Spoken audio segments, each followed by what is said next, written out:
ಸ್ನೇಹಿತರೆ ನಮಸ್ಕಾರ, ನಾನು ವಿಕಾಸ್ ಶಾಸ್ತ್ರಿ. ರೇಣುಕಾ ಸ್ವಾಮಿ ಹತ್ಯೆ ಪ್ರಕರಣದಲ್ಲಿ ಅರೆಸ್ಟ್ ಆಗಿರುವ ಚಾಲೆಂಜಿಂಗ್ ಸ್ಟಾರ್ ದರ್ಶನ್ ಮುಂದೆ ಇರೋ ಆಯ್ಕೆಗಳೇನು, ಅವರು ಹೊರಬರಬೇಕು ಅಂತಂದರೆ ಮಾಡಬೇಕಾಗಿರುವಂತಹ ಪ್ರಯತ್ನಗಳಾದರೆ ಏನು, ಇರುವಂತಹ ಸಾಧ್ಯತೆಗಳೇನು ಅನ್ನುವಂತಹ ಒಂದಷ್ಟು ಕಾನೂನಾತ್ಮಕವಾಗಿರುವಂತಹ ಒಂದಷ್ಟು ಆಪ್ಷನ್ಗಳನ್ನ ನಾನು ನಿಮ್ಮ ಮುಂದೆ ತೆಗೆದುಕೊಂಡು ಬಂದಿದ್ದೇನೆ. ರೇಣುಕಾ ಸ್ವಾಮಿ ಹತ್ಯೆ ಪ್ರಕರಣದಲ್ಲಿ ಬಂಧನವಾಗಿ 12 ದಿನಗಳ ಕಾಲ ಪೊಲೀಸ್ ಕಸ್ಟಡಿಯಲ್ಲಿದ್ದ ನಟ ದರ್ಶನ್ ಅವರನ್ನ ನ್ಯಾಯಾಂಗ ಬಂಧನಕ್ಕೆ ಒಪ್ಪಿಸಿದ್ದಾರೆ. ಪರಪ್ಪನ ಅಗ್ರಹಾರಕ್ಕೆ ಶಿಫ್ಟ್ ಆಗಿದ್ದಾರೆ. ಇದರಿಂದ ದರ್ಶನ್ ಮುಂದೆ ಏನು ಮಾಡಲಿದ್ದಾರೆ, ಅವರು ಮುಂದಿನ ಕಾನೂನು ಹೋರಾಟಗಳಾದರೂ ಏನು ಅನ್ನುವಂತಹ ಅವರ ಕಾನೂನು ಹೋರಾಟದ ಆಯ್ಕೆಗಳಾದರೂ ಏನಿರ್ತಾವೆ ಎನ್ನುವ ಒಂದಷ್ಟು ಮಾಹಿತಿಗಳನ್ನ ನಾನು ನಿಮ್ಮ ಮುಂದೆ ತೆಗೆದುಕೊಂಡು ಬಂದಿದ್ದೇನೆ. ಈ ವ್ಯಕ್ತಿ ಈಗೇನು ಹೊಸದಾಗಿ ಅರೆಸ್ಟ್ ಆಗಿಲ್ಲ. ಪತ್ನಿ ವಿಜಯಲಕ್ಷ್ಮಿ ಮೇಲೆ ಹಲ್ಲೆ ಮಾಡಿದ ಹಿನ್ನೆಲೆ 2011ರಲ್ಲಿ ದರ್ಶನ್ 28 ದಿನಗಳ ಕಾಲ ಜೈಲಿನಲ್ಲಿ ಇದ್ದರು. ಅಂದು ಜಿಲ್ಲಾ ಮತ್ತು ಸತ್ರ ನ್ಯಾಯಾಲಯದಿಂದ ಜಾಮೀನು ನಿರಾಕರಣೆಗೊಂಡ ಬಳಿಕ ಹೈಕೋರ್ಟ್ನಿಂದ ಜಾಮೀನು ಪಡೆದಿದ್ರು. ಇದೀಗ 13 ವರ್ಷಗಳ ಬಳಿಕ ರೇಣುಕಾ ಸ್ವಾಮಿ ಕೊಲೆ ಪ್ರಕರಣದಲ್ಲಿ ಈಗ ಮತ್ತೆ ಈ ವ್ಯಕ್ತಿ ಜೈಲಿಗೆ ಹೋಗಿದ್ದಾನೆ.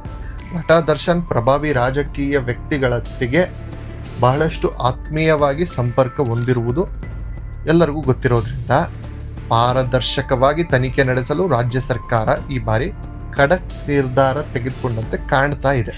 ಪ್ರಕರಣದಲ್ಲಿ ಯಾರ ಒತ್ತಡ ಹಾಕಿದರೂ ನೀವು ಮಣಿಯಬೇಡಿ, ನೀವು ಕೂಡ ಒತ್ತಡ ಹೇರಬೇಡಿ ಎಂದು ಸಚಿವರಿಗೆ ಸಿಎಂ ಖುದ್ದಾಗಿ ಸೂಚನೆ ನೀಡಿರುವುದು ಎಲ್ಲರಿಗೂ ಗೊತ್ತಾಗಿರುವಂತಹ ವಿಚಾರ.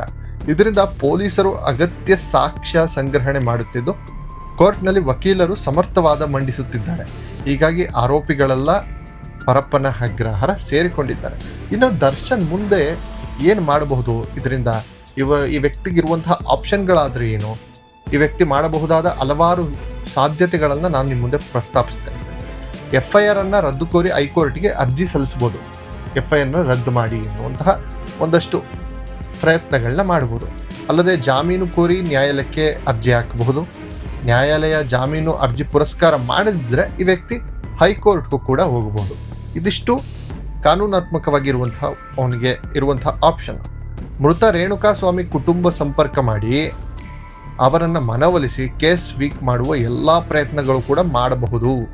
ಇದರಲ್ಲಿ ನಾನು ಪ್ರಮುಖ ಆರೋಪಿ ಅಲ್ಲ ಅಂತ FIRನಿಂದ ಹೆಸರು ಕೈ ಬಿಡುವ ಕೆಲಸ ಕೂಡ ಮಾಡಬಹುದು. ಇವರು ನಾನು ಕರೆಸಿದ್ದು ನಿಜ, ಆದರೆ ಕೊಲೆ ಮಾಡಿದ್ದು ನನಗೆ ಗೊತ್ತಿಲ್ಲ ಎಂದು ಹೇಳಿ ಚಾರ್ಜ್ ಶೀಟ್ನಿಂದ ಆರೋಪಿ ನಂಬರ್ 1, 2 ಅಂತೆಲ್ಲ ಇದೆಯಲ್ಲ, A1, A2 ಅಂತ ಅದನ್ನು ಚೇಂಜ್ ಮಾಡುವ ಎಲ್ಲ ಪ್ಲಾನ್ ಕೂಡ ಮಾಡುತ್ತಾರೆ.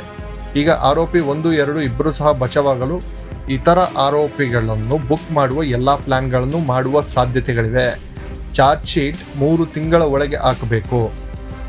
ಆದರೆ ಕೇಸ್ ತೀವ್ರತೆ ಕಡಿಮೆ ಮಾಡಲು ಚಾರ್ಜ್ ಶೀಟ್ ಹಾಕುವುದನ್ನು ಪೊಲೀಸರಿಗೆ ಒತ್ತಡ ಹೇರಿ ಮುಂದೂಡಬಹುದು. ಕೇಸನ್ನು 1 ವರ್ಷಗಳ ಕಾಲ ಎಳೆದಾಡಿಸಿ ಕೇಸ್ನಿಂದ ಪಾರಾಗುವ ಸಾಧ್ಯತೆ ಕೂಡ ಮಾಡ್ತಾರೆ, ಪ್ಲ್ಯಾನ್ ಕೂಡ ಮಾಡ್ತಾರೆ. ಇದೆಲ್ಲ ಆಗಬಾರದು ಅಂತಂದರೆ ಇವೆಲ್ಲವನ್ನು ನೋಡಿಕೊಳ್ಬೇಕಾಗಿರುವಂತಹ ಜವಾಬ್ದಾರಿ